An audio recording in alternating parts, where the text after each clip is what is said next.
I've been living in Belarus for quite a while, and once my grandfather from Russia came to visit us. For him, it was a daunting challenge to visit this country, and he obviously disliked it, and I was wondering why he was so negative. And then I realized when he told us about the war, because he was a war veteran and he luckily returned from the war, unlike his four brothers who died during the war. So he told us horrible stories about his days in the Belarusian forests and bogs. So as a part of the Soviet army, they were stationed somewhere in Polessia region where they didn't have all this military kitchen on time, and in lack of supplies they had to eat like literally just berries, and that's why more people suffered from dehydration or like poor sanitation rather than from bullets of the Nazi Germans. It was a horrible time for him, not only because of this bad conditions. Even worse was the situation with this political propaganda, because they were the ideologists said that Belarusians nor Ukrainians can be trusted. So they said don't even try talking to them or you're gonna be executed, because they considered Belarusian people as not trustworthy at that time. And I guess it was the way how the Soviet propaganda worked, but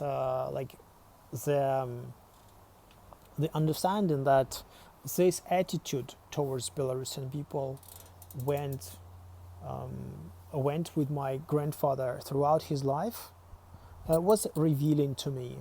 So I could not share his view, because for me Belarusian people were the ones that I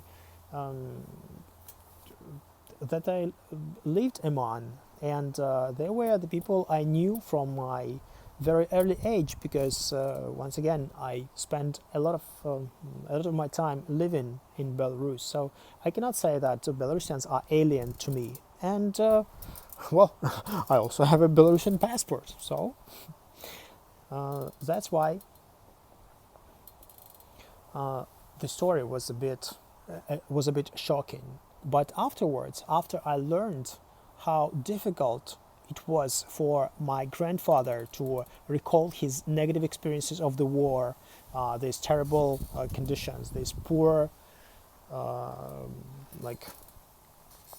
poor nutrition, etc., and all these horrible things regarding the war, I understood that he connected in his mind Belarus with the war. So he would many times tell us, when I was a kid, go away from there, don't live in Belarus, because it's a bad place, because all the wars are there on that territory and they are not going to stop.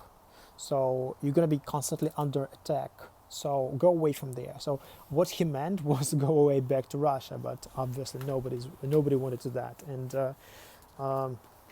because we grew up more like westernized people. Look at me, come on, I speak English more than I speak Russian, and I live abroad probably like more time than I live in Belarus. So my story was to illustrate that without having the whole picture, please do not judge the others. Without understanding what was in the past, what had led to the current situation, do not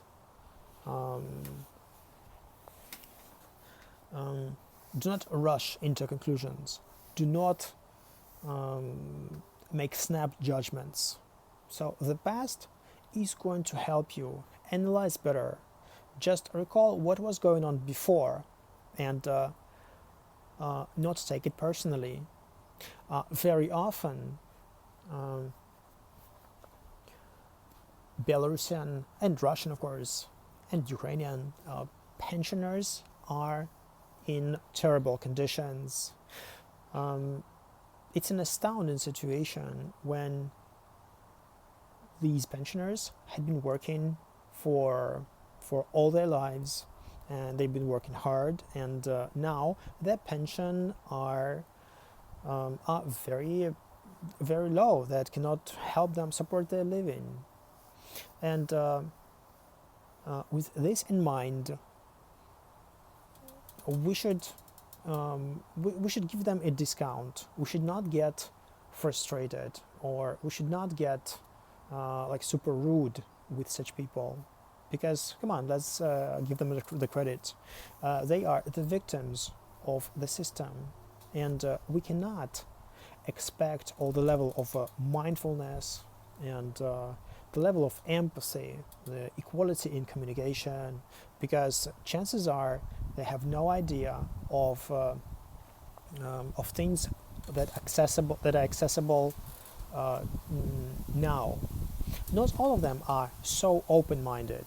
So that's where comes the power of learning from the past.